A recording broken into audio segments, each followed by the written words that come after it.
Good evening, everyone. It is a pleasure for me to be here in this event of Dimension Sciences. And I would like to thank my colleagues and guests, Professor Ronaldo. He is FAPESP's Vice President.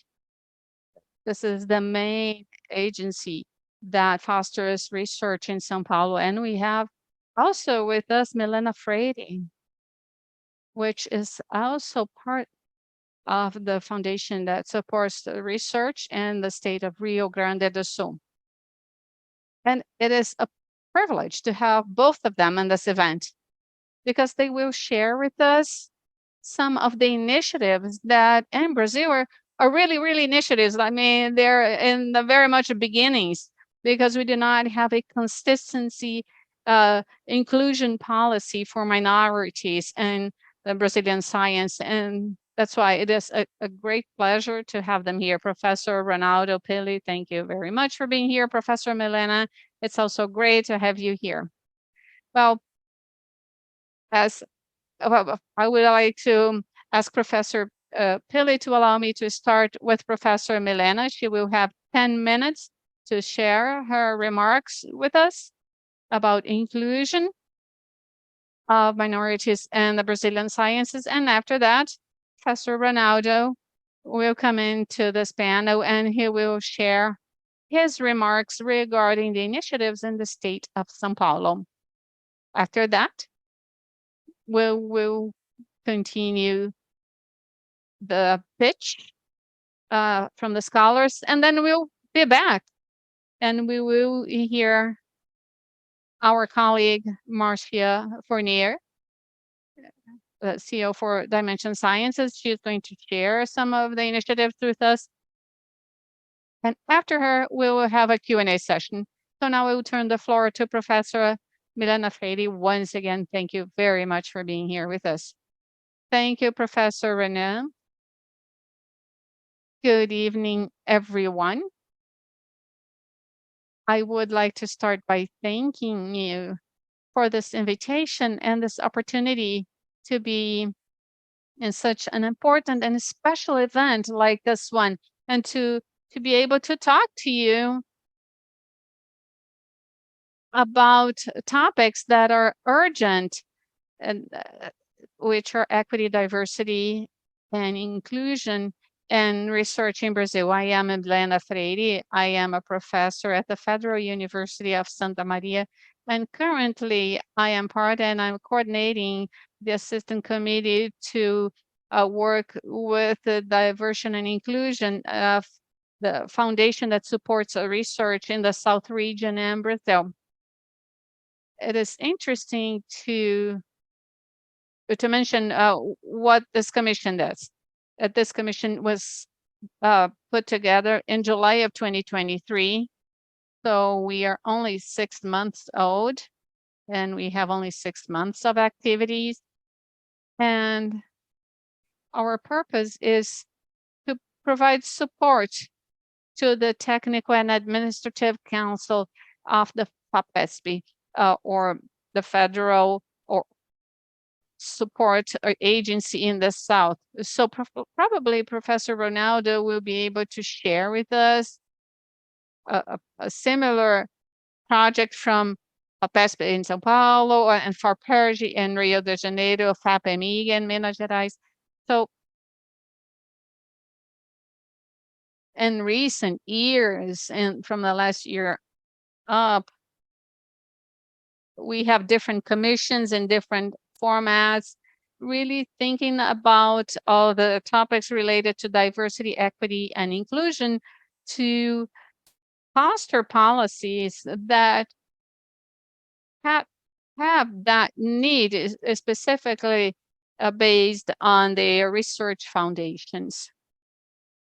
According to our experience at the Research Foundation in the South, in this commission that is 6 months old, the objective of this commission being an assistant commission, and it is interesting because Professor Rafael, our scientific director for the foundation itself. In our first meeting, he said, well, the objective of this commission is to provoke the technical administrative committee in order to provide visibility to topics that up to that moment were not taken into consideration, were not thought by the technical and administrative council. So this is a culture that is different, that is being fostered here, an inclusion, diversity, and research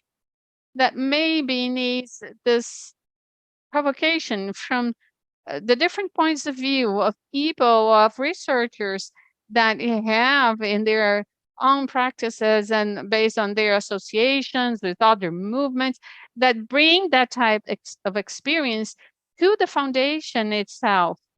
So we're a group of 10 people, five of them are effective members and 5 of them are standing members that we always meet. And this is what we have been doing. That's that type of provocation. We are provoking the technical and administrative council, looking for experiences that have been carried out in Brazil and abroad. And of course, always having in mind our domestic reality and especially our state reality to see how we can bring about new policies. And considering all we have been considering, it's important to say that some of these policies that we have been considering, they have been implementing by CNPq, our research foundation in the South. For instance, maternity is something that we have been working on since 2019. We have a special movement in Brazil that is championed by researchers in Rio Grande do Sul. It's a national movement, but we do have a representation in the South. And this movement is looking for policies, parity policies,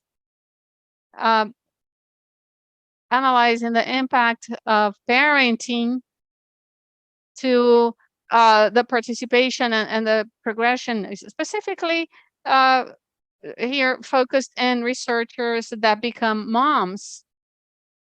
And it is interesting because starting with this movement, the foundation since 2019 is already adding to its documents maternity as a correction factor from the 5 years that we have all the documents for researchers and for the 5 years for everyone that enrolls so that they can account for their academic production. For women that become moms, whether they are adopting your child or they are biological moms, they have 1 extra year. So this is a prior policy prior to the commission, but we have been thinking how to acknowledge and improve that type of policy. So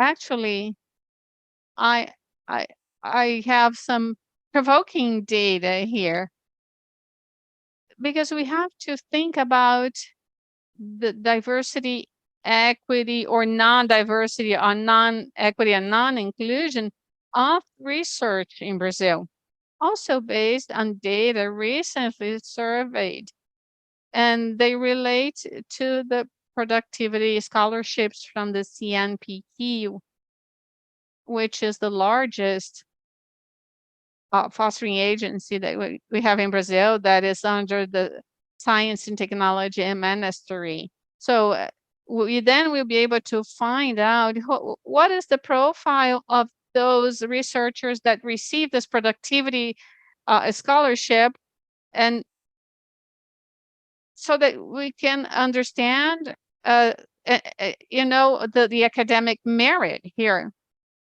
So 77% of researchers that receive the CNPq scholarships in Brazil are white people, and only 18.7% Blacks and Browns. And it is interesting because we have just heard about the importance of including indigenous researchers, and those that receive the productivity scholarships, those are only 0.44%. So in terms of race, we have to think how we can move forward in that career, considering just the merit pathways. And so when we check the gender, we will then see that 65% of scholarships are for men. So when we cross that information, and 35% women. So when we cross that, we understand that mainly it takes the main areas, and also that have productivity scholarships and the Brazilian institutions are white men. This is a provocation, and we need to understand how we as an ancillary commission, and that's what we wanted to do, to think about the reality in Rio Grande do Sul. We have to survey data, and based on that type of data that mirrors the productivity scholarships here, but we need to understand who are the researchers that are part of this, of that this universe in the state of Rio Grande do Sul, regarding race and gender, handicapped people. We need to understand it, to map it. And of course, we understand that PARPER can encourage all the universities, because most of the researchers in the state are not in the research institutes, but mainly in universities. But we can also provoke the research institutes so that we can understand, and based on that data, to create policies. In addition to that, we also have the demands, the challenges. We have to think about the possibility of specific public notices, affirmative actions, special public notices, or call for proposals for Black researchers to acknowledge and to value programs that have diverse people working on it, because based on a specific call for proposals is that we will be able to create a more diverse scientific production. So right now we are just provoking, Professor Ronan. That's what we are encouraging now in the state of Rio Grande do Sul. That's how we are working with our foundation. And I hope that in the future, I can bring you news about which are these policies that we are implementing in the state. Thank you very much, Professor Milena. I do hope that that provocation finds echo in our event. I think it is very important to know about these initiatives and these realities. And I do believe it is very interesting what Professor Ronaldo Pili is going to tell us regarding an initiative at FAPESP. Once again, Professor, thank you very much for being here with us. The floor is yours. Thank you very much, Ronan. Thank you all, the organizers of this panel. I am Ronaldo Pili. I am a professor in the Institute of Chemistry for 45 years here at the State University of Campinas. And here I am representing FAPESP, the research foundation in the state of São Paulo. This is a foundation that is dedicated to fostering research and innovation here in the state. Last year, it completed its 60th anniversary, and our budget is of $450 million a year. And with those funds that come straight from the population of the state of São Paulo, and that is in our state constitution, that 1% of taxes collected from taxpayers of the state should be allocated to the research foundation of the state. With these funds, then we try to maintain research and innovation in the state of São Paulo in the highest level possible. Just to give you an idea, the population of the state of São Paulo represents 20% of the Brazilian population, but in terms of academic production and tech innovation, the state represents 40% of everything that is done in the country. At the same time that we are proud of that, we anxiously wait for the other states to gain room in this distribution of research and innovation specifically. But at the same time, we are always focused and paying attention to the new demands of society. And one of them has to do with the topic of this panel, which is the inclusion of minorities in the research ecosystem in the country. So everything that I'm going to talk about now has to do with the state of São Paulo, because that's the only place where we can invest our resources. FAPESP has around 14,000 projects being developed right now, projects that are receiving support or financial funding from FAPESP. And last year, we hired, just in 2022 alone, around 9,000 projects. We have a number of financing lines. We are committed with the 17 Sustainable Development Goals from the UN, specifically SDG number 10, which addresses the reduction of inequality, really is something dear to us. We are implementing a few programs, and we are analyzing the possibility of bringing in other programs so that we can have a greater representativeness of minorities, whether they are gender, racial, ethnical, or disabilities, or any other type of minorities. But we do face challenges along the way, and they are not easily solved, or they are not only possible to be solved by a research foundation such as ours. We need to guarantee access to quality public information, education in Brazil. You probably have seen, and Brazilians did see it, the results of the last PISA test from OCDE. For a while now, we are not well placed in mathematics, sciences, and quality. And that has a direct impact on the quality or how well prepared the students are when they come to the Brazilian universities. I should say that in the public schools in Brazil, we have the largest number of this excluded population, or of these minorities, the racial minorities, and also socioeconomic minorities. Another major challenge that we have had in general, and this is not only in Brazil, but in the world, is to foster the interest of the new generations, the youth, in upper education and research. Here in the state of São Paulo, I've noticed that during the pandemic of COVID, there has been a great reduction in the request of FAPESP resources. There was a 30% reduction overall. It varies from program to program, but overall a 30% reduction.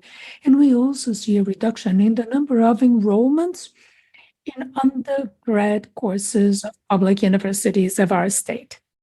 Now that points to attacking a problem that can be crucial if we have a gap of researchers and scientists in the future. Without them, we are not going to reduce inequalities and solve other problems, such as the ones posed by Dr. Carlos Nobre regarding the sustainability of the Amazon region and other biomes. So we urgently need measures that will enable the youth to find in science their great motivation in life.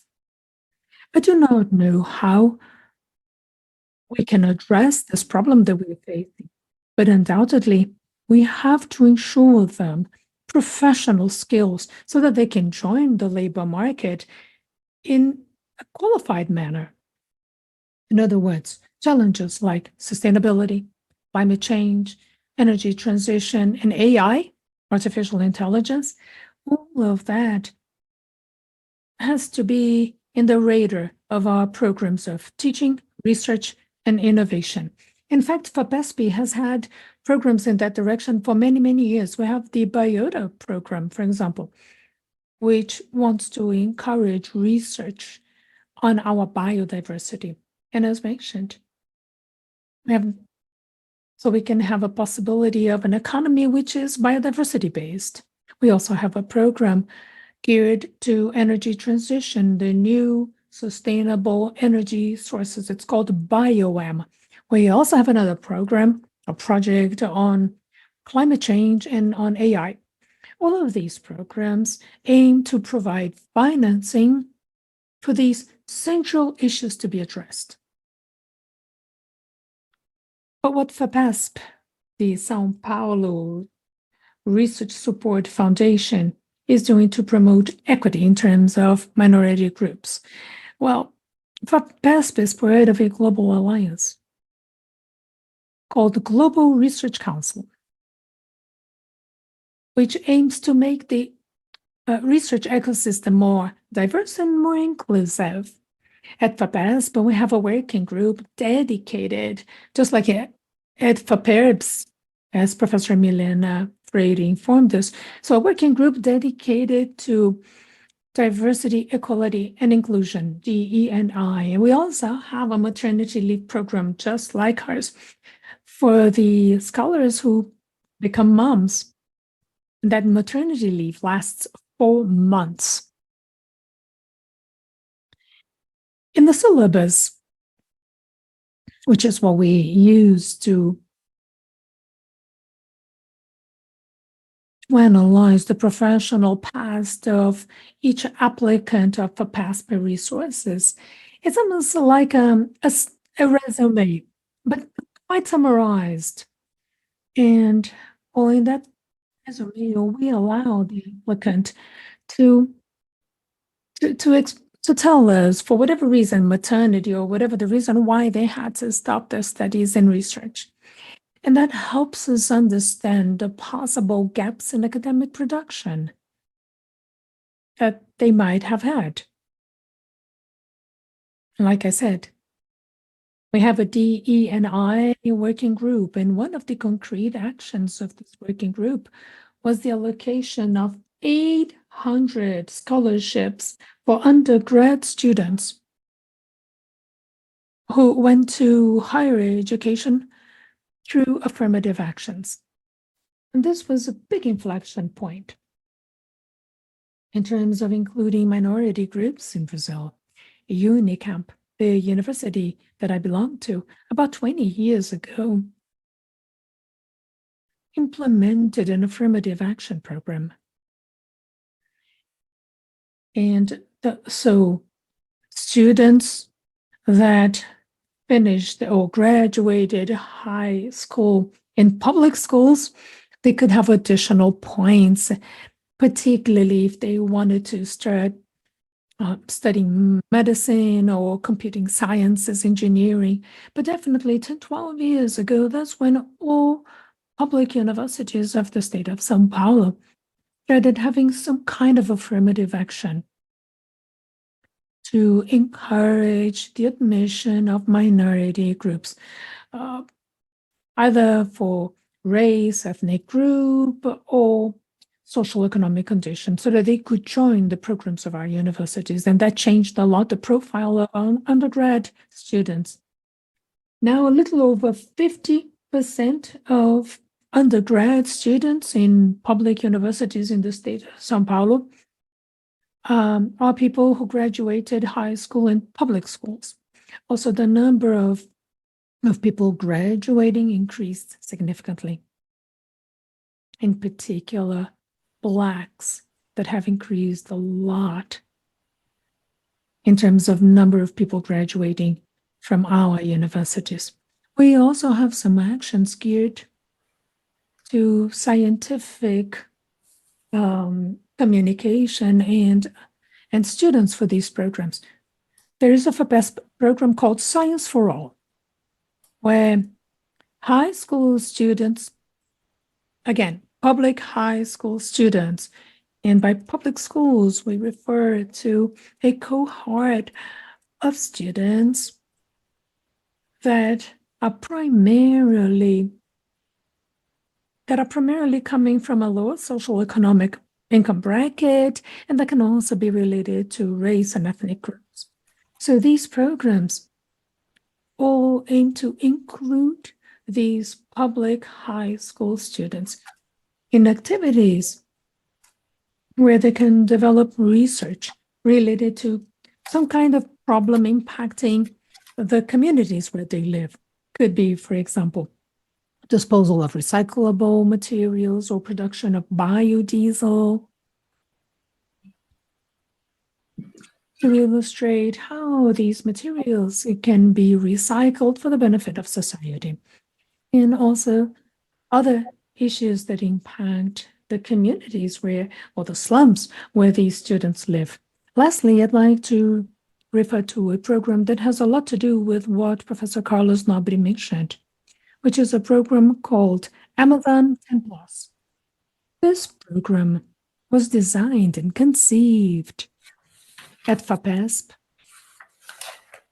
to encourage research about the Amazon ecosystem, but always including actors of that region in the research. So FAPESP joined to 9 research support foundations in the Amazon region, the legal Amazon region as we call it, to fund research projects that would be related to problems faced in the region. Always having to include research groups from the Amazon region in their applications. And in the first call to proposals, there were $8 million devoted to the program, and 39 research projects were approved. Now we have a second call for projects in partnership with CNPq. And practically with all research support foundations from all states of Brazil. Initially, there were 10 foundations, São Paulo plus 10. Now, we have a total of 25 states participating. And this call for proposals have resources of $15 million and should fund expeditions to the Brazilian Amazon region so that we can actually collect data, do surveys. In other words, scientific expeditions that seek to improve the basic knowledge we have of that region of our country. So, yes.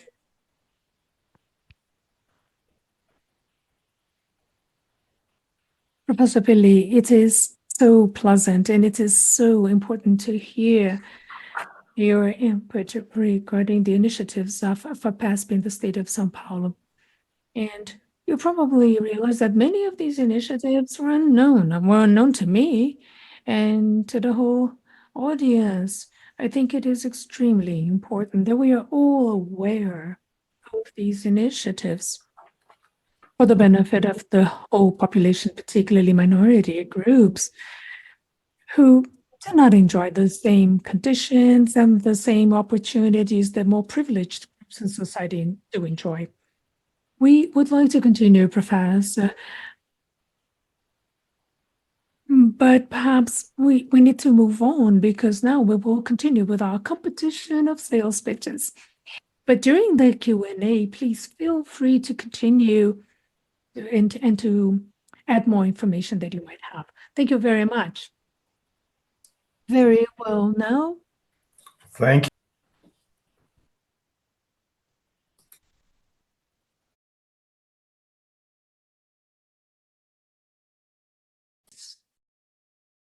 Very well. We would also like now to hear a little bit about our challenge of including minorities. From the standpoint of abroad, we heard Professor Milena Freire, Professor Ronaldo Pili, and now I would like to invite Dr. Marcia Fournier. She's the president of Dimension Sciences, and she will bring us a different perspective, perhaps, because she lives in the United States and she already has vast experience in the struggle against the lack of inclusion. In other words, in her struggle to include minorities, and also in Brazil. So, Dr. Marcia, please feel free. You have the floor. And thank you very much for accepting our invitation to participate in this session. Well, I'd like to invite Milena and Ronaldo to stay in.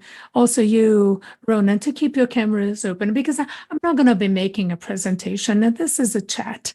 So thank you very much for joining us. I understand this dialogue on how to increase diversity in sciences, both in Brazil and in the United States, as being important. The statistics in the United States are not that different than the ones in Brazil. Here we perhaps have slightly greater inclusion in university courses. There are many careers that in terms of gender and race already have a certain proportionality. However, when we look at how careers advance in science, well, that diversity drops exponentially. And I don't think that this is unique to Brazil. I think that this is a global challenge. Dimension Sciences has this international approach of internationalizing Brazilian science, as well as pointing out why this is important. A great example was the COVID pandemic. If it weren't for international collaboration of scientists, we would not have had the solutions. And sometimes what people forget is that some of the solutions, kits and vaccines, were the product of decade-long research, international research. Now, it was published in Folha de São Paulo newspaper in a ranking. We were the 25th player of science publication. Brazil played a crucial role in sequencing SARS-CoV-2 strains and in the development of vaccines. So that, if we think about other areas, as is the theme of the current year's program, focusing on preservation of the Amazon forest, preservation of our ecosystems, and tropical rainforests. All of these are complex problems. They require international collaboration. So Dimension Sciences brings you this collaborative, international collaboration approach. We are a young organization. We're 4 years old, and it was created initially focusing on giving back to society. As a Brazilian scientist, I came to the United States with a sandwich scholarship, and I lived here carrying the banner of the immigrants, being a woman in science, and also in the area of innovation. So I had experiences which I believe are significant. And this is what gave rise to Dimension Sciences.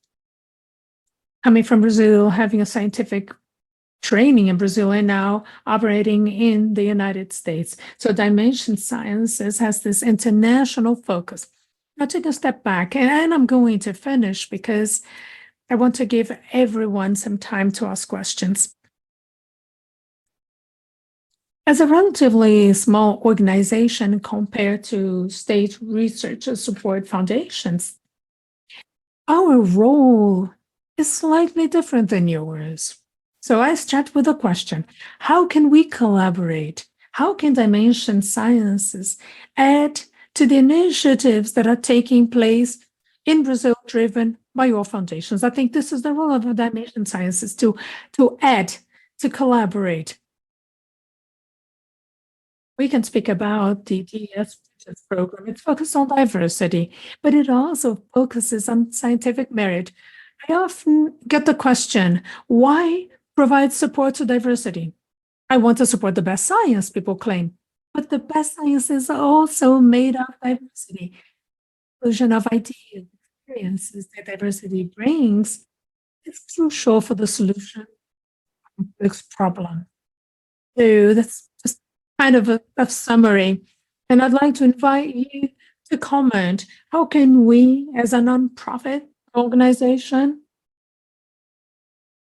being so much smaller than your research support foundations, and we are such a young organization, small and volunteer based, how can we add to the work you're doing in Brazil? Well, that's an excellent question. Milena, would you like to start answering that? Professor Ronaldo had his mic enabled, so I was waiting for him, but I can speak first. What's up to you, Dr. Pele? We can both speak. My microphone was enabled so that I could suggest that you start answering the question first. I think that there's always space for collaboration. FAPESP has hundreds of agreements with a number of agencies around the world, and the experiences in different locations always add to the kind of work that we do and the way we implement and discuss ideas. From organizing seminars or summits like this one we're participating, all the way to studies that can gather tangible data regarding inclusion, diversity, and equality in other countries. So FAPESP is totally open to this kind of collaboration, and I think that this can only be a rich experience. Actually, I would like to congratulate you and your colleagues for the creation of Dimension Sciences, because it can really be a game changer for people's lives. And I'd like to congratulate the scholars who presented the pitches. They were all very interesting. I was happy to see that there is one competing from UNICAP, so that gives me some pride. And I would like also to invite those who are interested in learning more about FAPESP to visit our website. I told you that we're aligned with the 17 Sustainable Development Goals. For each SDG, if you click on them, you will see which programs and projects are being funded by FAPESP in that area of the SDG. So it helps finding possible partners for the development of collaborative research. We also have a virtual library that lists, like I said, we have about 13,000 projects on the way at FAPESP. Well, it lists all of these projects by researcher, by theme, by area of knowledge. It's a very useful tool if you want to find possible collaborations. And I think that there is a question in the chat. You actually reminded me that one way of amplifying this, that a lot of people outside of Brazil don't know about this. Even Brazilians in the United States want to go back to Brazil. That's something else that Dimension Sciences is interested in. How can we make it feasible for Brazilian scientists who came to have an international experience and want to return to Brazil? How can we facilitate their return to Brazil? So they should have visibility of these resources. This would be one way of collaborating with you to amplify these channels for our international audience.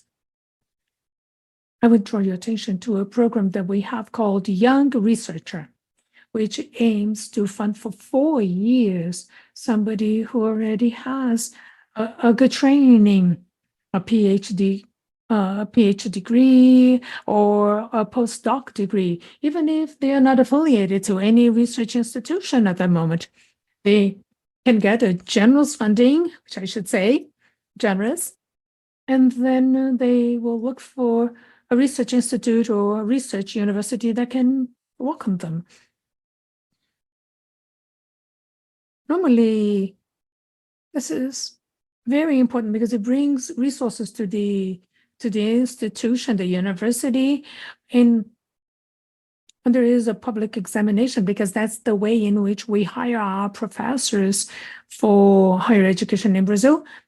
We'll have somebody who had an opportunity to show their worth.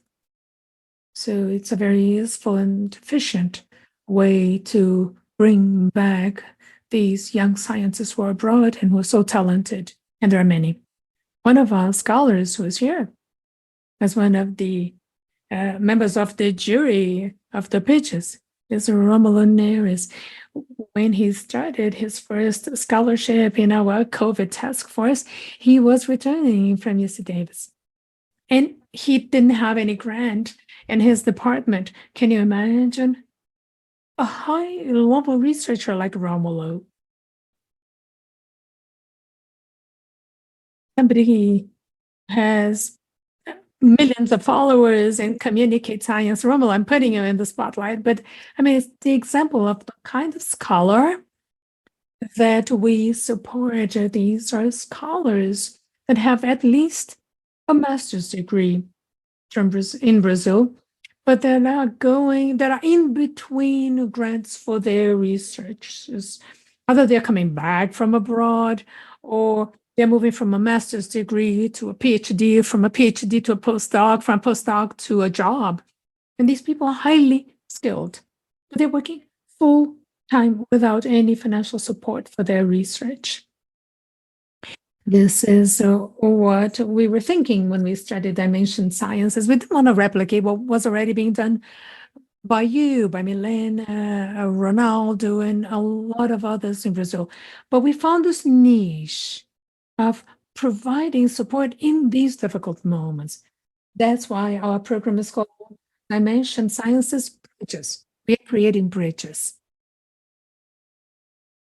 A good percentage of our scholars started their scholarship with no financial support for their research. And now all of them are still employed in science and they have financial support for their research. So it's a very encouraging result if you think about it. It's a marked result. It's a scholarship coupled with mentoring and training. And this could give them a boost. Could give these scientists a boost. So this is something we put on the table that we would love to collaborate with you and to add to what you're doing. Milena, I would love to hear you. Well, I was thinking, Marcia, after what you said and what Professor Ronaldo said as well, that partnerships, not only the possible ones, but the desired ones among the foundations and very significant initiatives such as yours are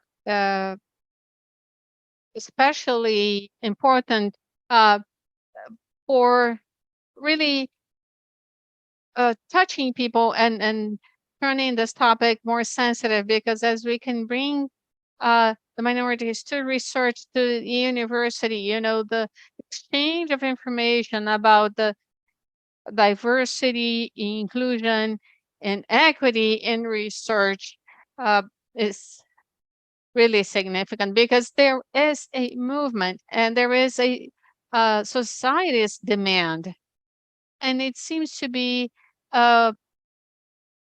something that has no return. The foundations have their own commissions.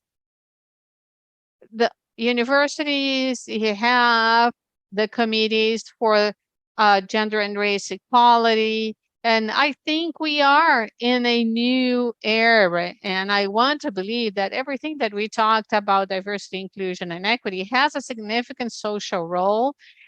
We do need that these projections become more frequent, but the idea of having this topic as a make people sensitive about this topic, I think this is something that something that is great for people to understand, because when we see minority groups included in the universities and the research institutes, we have another perspective of transformation regarding the university and the university's role in the society. So I believe that the partnerships regarding the awareness, the events for the topic, they are crucial, because what we do in a 10-person committee is no longer a desire, and that becomes a place of reflection in the institutions, so that in fact we have that result, because the idea of a diverse research also becomes, it is a diverse, more inclusive research, and that also becomes a social transformation practice in its results, in what it brings to the society, to the individuals that are awarded that. But not only that, but the research that they have, that approach, that observe the society from a different point of view.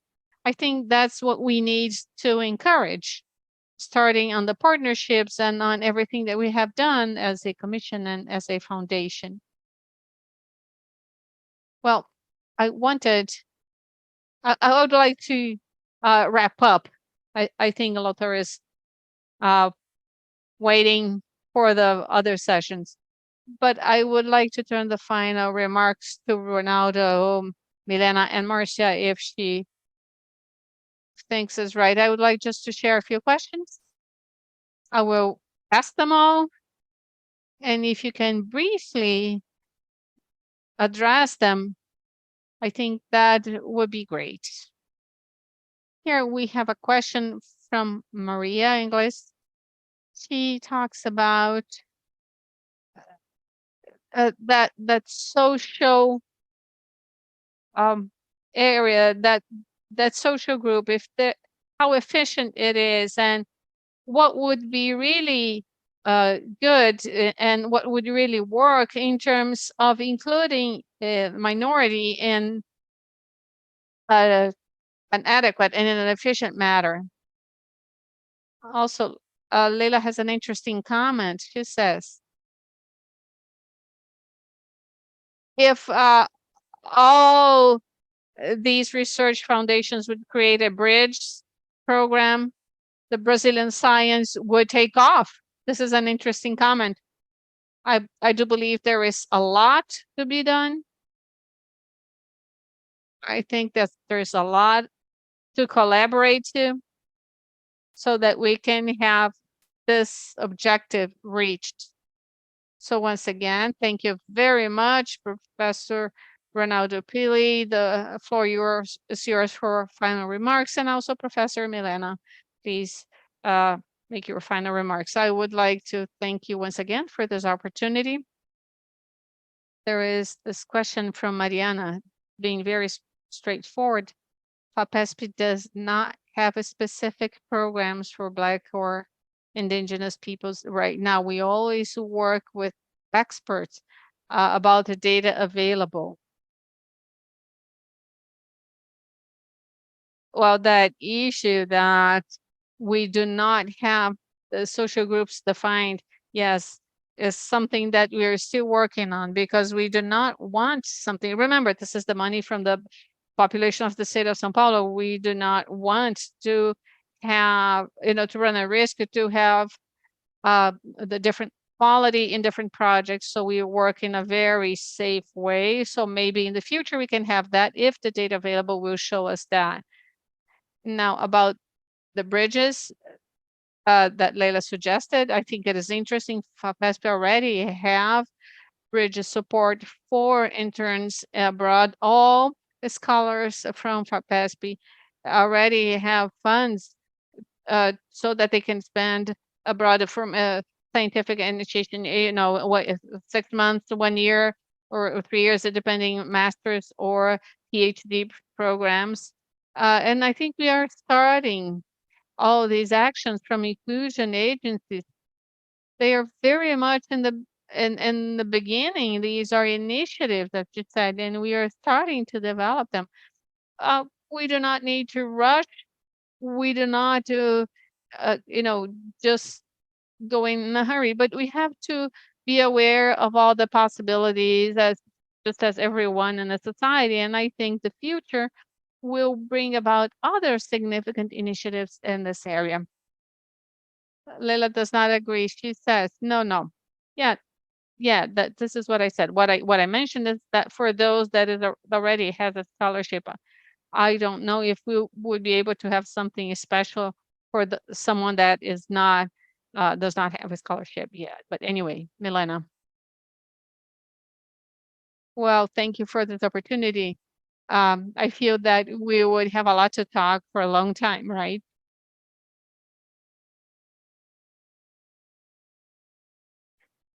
Yeah, I was thinking about Maria's question, and I have seen other initiatives. w- with this commission, we are now finding other initiatives that do include Blacks, Browns, and Indigenous people. Um, the University of São Paulo has a PhD program for um, for Blacks and Browns and Indigenous people. So we do. I think the program uh, for that group is important. And we do not have it. Being very straightforward, we do not have it. But as I said, this commission is just starting, and we are mapping to see what is possible here in the foundation. And we as a commission, we are just fostering the process and to try something along those lines. And now about scholarship, and the scholarship bridges, just like Professor Ronaldo said, scholarships for recent PhD students, they do serve as scholars that are in this gap. They are not including master's degree researchers, but they have this purpose of allowing researchers that are not yet um, with a formal employment, and that they can keep on developing their research. It's not exactly the same thing, but I think it has a similar purpose. Thank you very much. If you allow me, Ronan, a quick comment, I would like to thank you once again and to consider that just the beginning of a conversation. We have different objectives. We come from different points of view, but I think we do have some common objectives, which is to support the Brazilian science. So I would like to invite you to continue the discussion. I would like to bring you back in the future sometime on a panel only about that. And a quick comment here. I think we have that problem sometimes in focusing in some communities, but I would like to remember that the minority communities are all diluted. For instance, our selection process is very strict. We have three stages taken into consideration. First, the scientific merit, but in order to apply, our candidates have to be under some diversity or inclusion criteria. And in our experience, we see that there is a lot of high quality research, very competitive globally, but they are not seen because they are diluted. And a lot of times, the underrepresented communities in science, both in Brazil as in the US, they are not equal. Some of our scholars, they were the only ones that were supporting their families, maybe the first ones to have a diploma in their families. And with additional responsibilities here, So we would like to stress that science that is already there, the very high quality science that is done by underrepresented groups. And this is our mission. I would like to invite you to continue this discussion because I think our mission is that not to repeat it, but to uh, supplement, to bring what we do not have yet. I think this is what is special about the S bridges. We checked what was missing, what the research foundations, the CNPq were not doing, because you were already uh, lifting the heavy weight. But how could we supplement these initiatives that are already being carried out by the Brazilian science? So I would like to invite you to continue this discussion in the future. And once again, thank you very much for being part of this panel. And thank you, Ronan, for for bringing this panel to this event. Professor Pili and Professor Milena, once again, thank you very much. Thank you for the opportunity.